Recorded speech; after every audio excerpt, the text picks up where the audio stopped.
साथियों सलाम, नमस्ते, सत श्री अकाल और जय भीम जोहार। साथियों, एक मुद्दा जो है गर्म है झारखंड में, आप सबको पता है।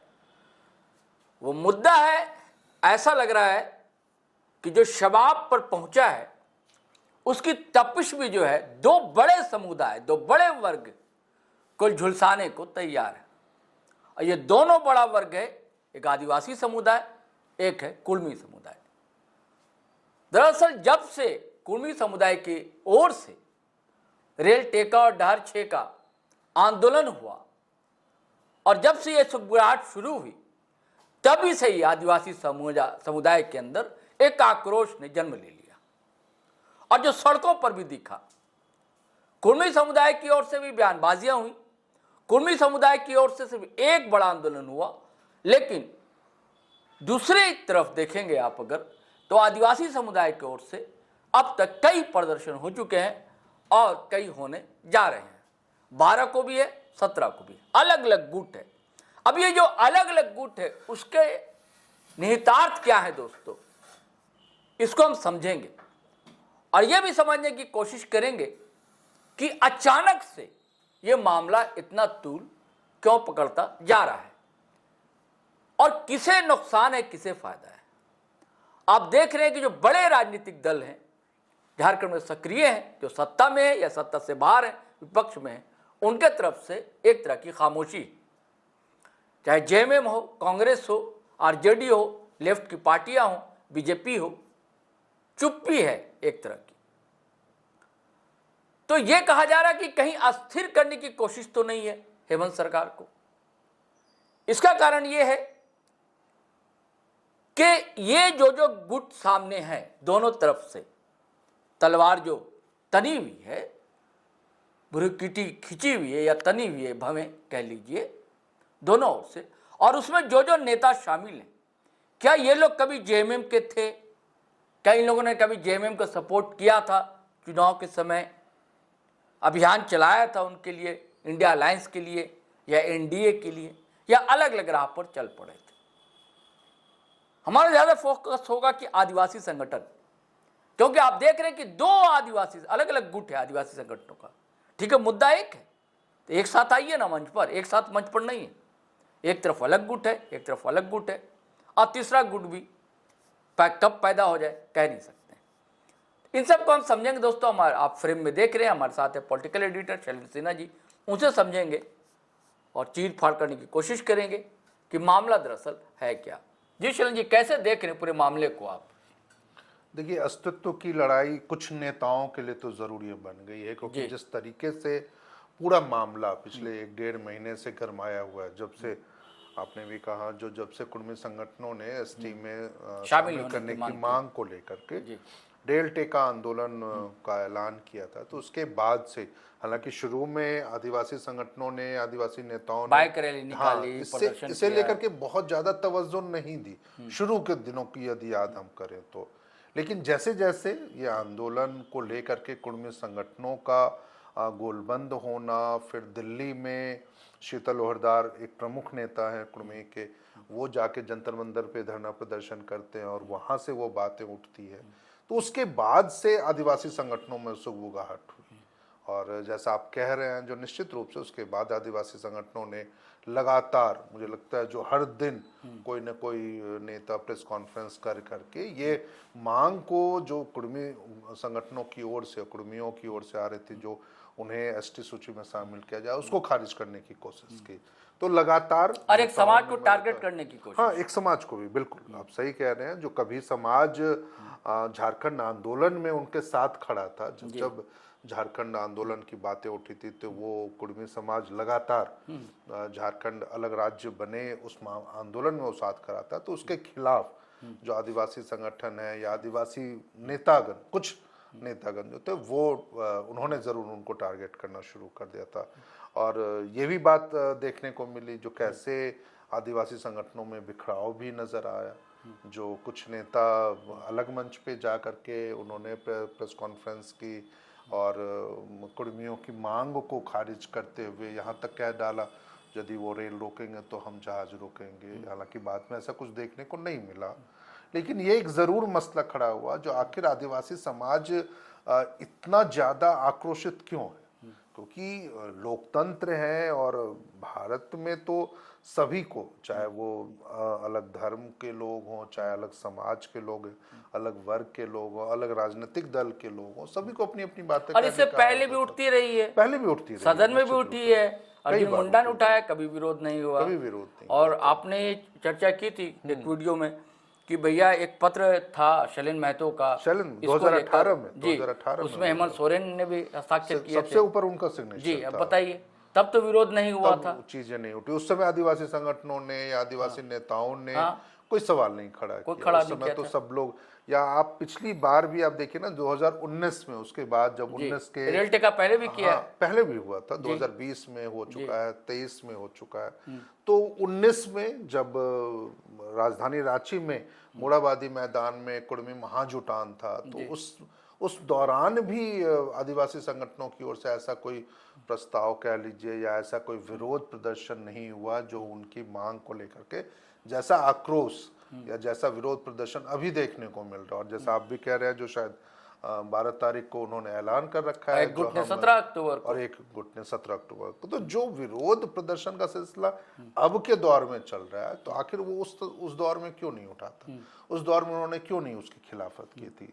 तो और एक और बात चलेगी कि जब 10 जनजातियों को शामिल किया गया एसटी की सूची में 2023 में, तब भी विरोध नहीं हुआ। और एक और तेली साहू समाज जो है, उसने गुमला से लेकर रांची तक पूरा मार्च निकाला, लंबा मार्च श्रृंखला बनाई, हाँ, मानव श्रृंखला बनाई, और मार्च भी निकाला, हजारों की संख्या में।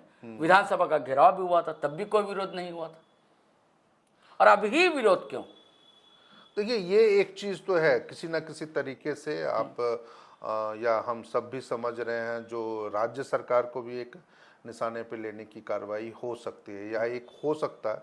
दूसरा एक महत्वपूर्ण पहलू मुझे यह भी समझ में आ रहा है, जो शायद जो पिछले 6 सालों से झारखंड में मुख्यमंत्री हेमंत सोरेन की सरकार है, और इस दौरान जो कुछ नेता ऐसे जरूर हैं आदिवासी संगठनों में या आदिवासी मंचों पे, जो अलग अलग मंच हैं उस पे, जहां वो अपनी प्रमुखता या फिर अपना जो एक कहते हैं जो आइडेंटिटी चाहते हैं, जो जिस तरीके से एक समाज उनको एक्सेप्ट कर रहा है या एक्सेप्ट करना चाहिए, और उसका एक मतलब आप कहते हैं महत्व मिलना चाहिए, तवज्जो मिलना चाहिए, वो उन्हें नहीं मिल पा रहा है। आप याद कीजिए सीरम टोली फ्लाईओवर को लेकर जो विरोध हुआ, बिल्कुल सही कह रहे हैं आप। फिर टाइट फिस हो गया, और उसमें वही लोग शामिल थे जो सूर्या हंसदार मामला में सामने आए, वही आदिवासी संगठन के लोग, जैसे कि भाई गीता श्री उरांव हैं, कांग्रेस से जबकि जुड़ी हुई हैं, जैसे कि प्रेम शाही मुंडा हैं,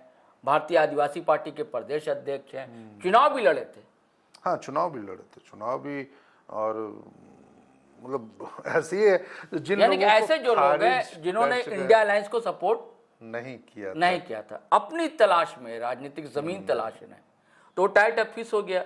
अब सूर्या हांसदा का मामला भी देखिए, अब कोई चर्चा नहीं करता, बाबूलाल मरांडी बहुत चर्चा करते थे, उठा रहे थे, वो उन्होंने भी खामोशी की चादर ओढ़ ली। उसके बाद फिर उठा रिम्स 2 का नगड़ी वाला मामला, मुद्दा उठा था, उस पर भी अब कोई नहीं बोल रहा है, चुप्पी है। अब ये नया मुद्दा, इसको लेकर एकदम मामला को गर्म, तो मुझे लगता है कहीं सरकार को अस्थिर करने की कोशिश तो नहीं है, क्योंकि 2 गुट है। देखिए, आदिवासी को जब एक मुद्दा, तो आप साथ आते हैं ना, एक गुट है जिसे कहा जाता है कि सत्ता पक्ष का संरक्षण हासिल है, ऐसा कहा जाता है, जिसमें ग्लैडसेन डुंडुंग हैं, लक्ष्मी नारायण मुंडा हैं, अजय तिर्की हैं, ये सब गुट जो है। और दूसरा गुट है जिसमें प्रेम शाही मुंडा हैं, देव कुमार धान हैं, गीता श्री उरांव हैं, और भी कई लोग। अच्छा, एक और खास चीज़, अब आप देख रहे थे कि हर जगह हावी हो रही थी निशा भगत, केंद्रीय सरना समिति ने उनको महिला मोर्चा का अध्यक्ष बनाया, लेकिन इधर जितनी प्रेस कॉन्फ्रेंस हुई, नदारत लगी, किसी गुट में शामिल नहीं थी। यानी अलग अलग तरीके से आप कह सकते हैं, जो नेताओं का एक वर्ग ऐसा बन रहा है, या इस मुद्दे के नजरिए से जो अपनी पहचान बनाने की एक कोशिश हो रही है, या इन चीजों को, क्योंकि देखिए अब तक आदिवासी संगठनों के किसी भी दल ने जाके सरकार से औपचारिक तौर पर कोई मुलाकात नहीं नहीं की, इसके खिलाफ कोई ज्ञापन तक उन्होंने नहीं सौंपा। ये अलग मसला है, जो झारखंड सरकार की इसमें कितनी भूमिका हो सकती है या है, जो वो किसी भी जाति को एसटी की सूची में शामिल करे या ना करे, उसमें उनकी पहल की इतनी भूमिका है, ये अलग एक चर्चा का विषय है। लेकिन बावजूद इसके यदि आप उसके खिलाफ में हैं तो आपको कम से कम ये पहल तो करनी चाहिए, जो आप मुख्यमंत्री के पास, सरकार के पास, राजभवन में जाकर के राज्यपाल के पास आप इन चीज़ों को सौंपें उनको, और यह बताएं जो हाँ इन परिस्थितियों में इन्हें एसटी का दर्जा नहीं दिया जा सकता। तो वो पहल अब तक नहीं हुई।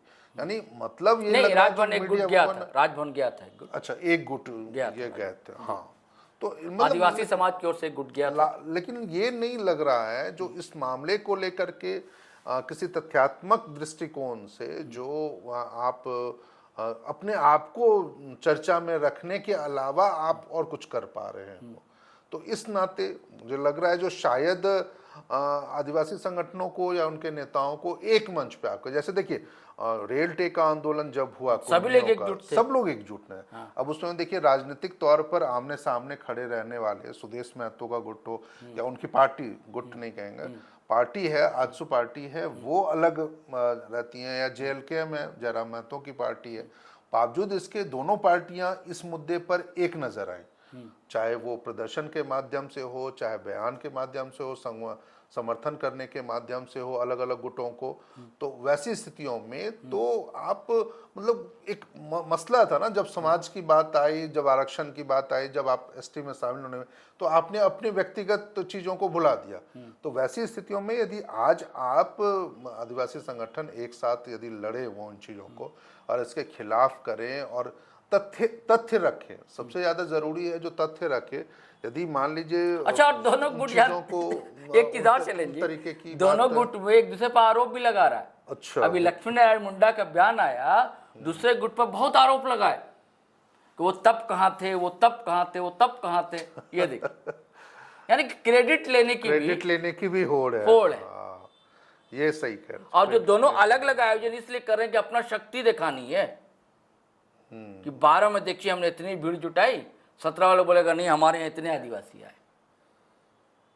और ये दोनों मतलब कि रैली जो है वो रांची में ही होनी। हाँ, रांची में ही होनी, रांची में ही होनी। रांची में ऐसी भी नहीं है कोशिशें जो ये तो एक बड़ा मसला है। और इसको इसमें सच में, क्योंकि देखिए ये इन परिस्थितियों की वजह से ना कहीं चाहे वो राजधानी के लोग हों, चाहे वो वर्ग हों, है ना, जो वो एक दुराव की स्थिति नहीं पैदा हो, कोई विरोध का मतलब कि कोई एक मसला ऐसा नहीं है जिससे जिसको लेकर के आप आमने सामने हो जाए और जिसका प्रभाव सिर्फ आपको, आपके ही ऊपर पड़ता हो, वो किसी और पे भी पड़ता है उसका प्रभाव, या फिर आपस में समाज बढ़ जाता है, मान लीजिए परिस्थितियां बढ़ रही हैं। तो उन चीज़ों से मुझे लगता है जो आदिवासी संगठनों को बचते हुए किसी एक मंच पे उनको आपस में बात विचार करते और एक मंच पे आने की पहल तो जरूर बिल्कुल करनी चाहिए, ताकि एक यदि मान लीजिए ठीक है आपकी अपनी जो मांगे हैं या आपका अपना जो विरोध प्रदर्शन है, आपकी अपनी बातें जो है, उसको एक सामूहिक रूप में स्वर सुने। और खासकर वैसे लोग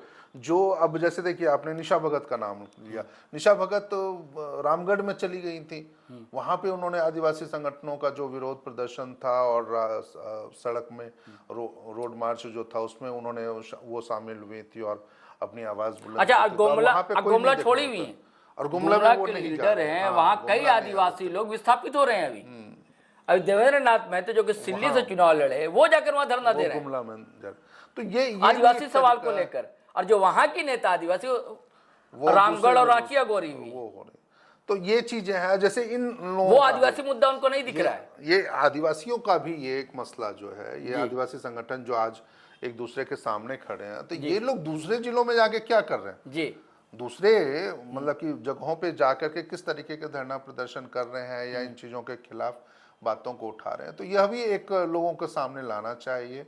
सिर्फ प्रेस कॉन्फ्रेंस के बहाने और नेताओं को टारगेट कर लेने के बहाने मुझे नहीं लगता जो शायद उनका मसला कोई सुलझ नहीं। ये आपने बिल्कुल सही कहा कि सरकार से मिलना चाहिए, आपको सरकार से मिलना चाहिए, बातें रखनी चाहिए, बातें रखिए, लोगों के बीच में उन बातों को ले जाइए जो किन परिस्थितियों में कब किसको कहाँ कैसे शामिल किया गया, नहीं किया गया, और उनको लेकर के आपका विरोध क्यों नहीं था।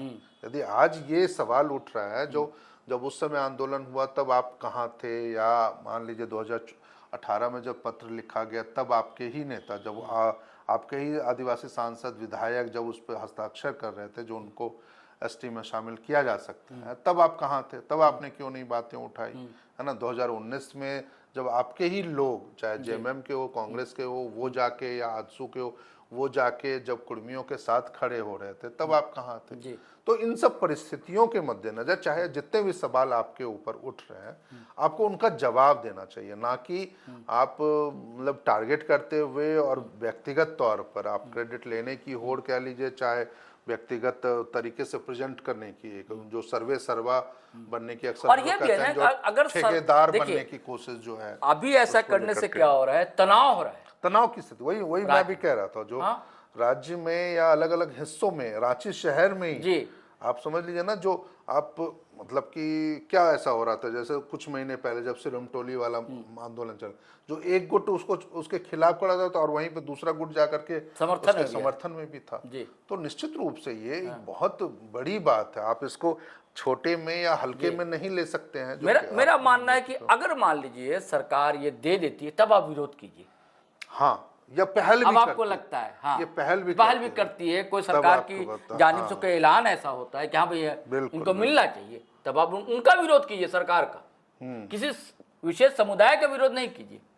सही कह रहा हूँ। सरकार निर्णय लेती तो फिर सरकार का विरोध कीजिए, चाहे हेमंत सरकार ले, चाहे मोदी सरकार ले, या अभी भी देखिए ना, वो बयान आ जाए। जो एक खबर अभी आई हुई है, खबर ये है, जो केंद्रीय गृह मंत्रालय बुलाया है, हाँ, उन्होंने बुलाया है कुर्मी संगठनों को बात करने के लिए, हाँ। लेकिन आप यदि उन्होंने बुलाया है तो आप उनके पास जाइए ना, बिल्कुल, जो लोग अपना पक्ष रखिए, अपना पक्ष भी रखिए और अपनी बातों को रखिए, तो आप उनको टारगेट कीजिए। फिर केंद्रीय गृह मंत्रालय को आप जाके अपनी बातें कह सकते हैं। आदिवासी संगठन दिल्ली में जाकर के आप धरना प्रदर्शन कर सकते हैं, वहां पे आप राष्ट्रपति से भी मिल सकते हैं, यदि आदिवासी हैं, राष्ट्रपति हैं अभी, तो आप उनको भी अपनी बातों को समझा सकते हैं, वो भी आप उनसे गुहार लगा सकते हैं जो ये पहल नहीं होनी चाहिए। तो ये एक, मुझे लगता है सच में ये बहुत जरूरी है, झारखंड के लिए भी बहुत जरूरी है, खासकर तब जब आपके जिम्मे या आपके लिए एक नया मौका है। देखिए पिछले 5 सालों में हेमंत सोरेन ने क्या काम किया और क्या नहीं किया, वो चर्चा, वो सवाल आप उठा सकते हैं, आप उठा सकते हैं, उठाना भी चाहिए, जो आखिरकार, या आज जब तमाम विषय, सरना धर्म कोड का मुद्दा है, जो वो उन चीजों को जब अगले साल आप बताइए ना, जब जनगणना की प्रक्रिया शुरू होने वाली है और आप सरना धर्म कोड के मुद्दे को भुलाए बैठे हैं, तो ये तमाम ऐसी चीजें हैं जिसको आप उठा सकते हैं। नौकरियों की बात उठा सकते हैं, रोजगार की बात उठा सकते हैं, सीटें कितनी खाली पड़ी हैं, अभी भी सरकारी नौकरियों में एसटी रिजर्व कोटे की सीटें कितनी खाली पड़ी है। अभी सहायक आचार्य का वो चल रहा था, उस पर प्रक्रिया, नियुक्ति प्रक्रिया स्कूलों में, उसमें आप ये तक नहीं बता पाए जो वहाँ पे सीटों की संख्या क्या रही, विषयों के आधार पर क्या रही। उन तमाम मुद्दों को छोड़ के और सिर्फ एक ये जो उनको एसटी में शामिल किया जाए नहीं किया जाए, और उस पर एक माहौल यदि आप बना रहे हैं, तो निश्चित रूप से लग रहा है जो आदिवासी संगठनों के लिए जी साथी, इस बात जिसमें यही बात उजागर होती है वो ये है कि ये तनाव क्यों पैदा करना समाज में। एक और प्रमुख प्रश्न है वो ये है कि क्या सरकार को अस्थिर करने की कोशिश है, खास करके हेमंत सोरेन सरकार को। आप उठा सकते हैं, कई वाजिब सवाल हैं, उससे मुठभेड़ कर सकते हैं, वो सवाल सरकार के समक्ष रख सकते हैं, लेकिन ऐसे सवाल को उठाना और दो प्रमुख समुदाय वर्ग के बीच में तनाव पैदा करना, ये तो अच्छा नहीं है।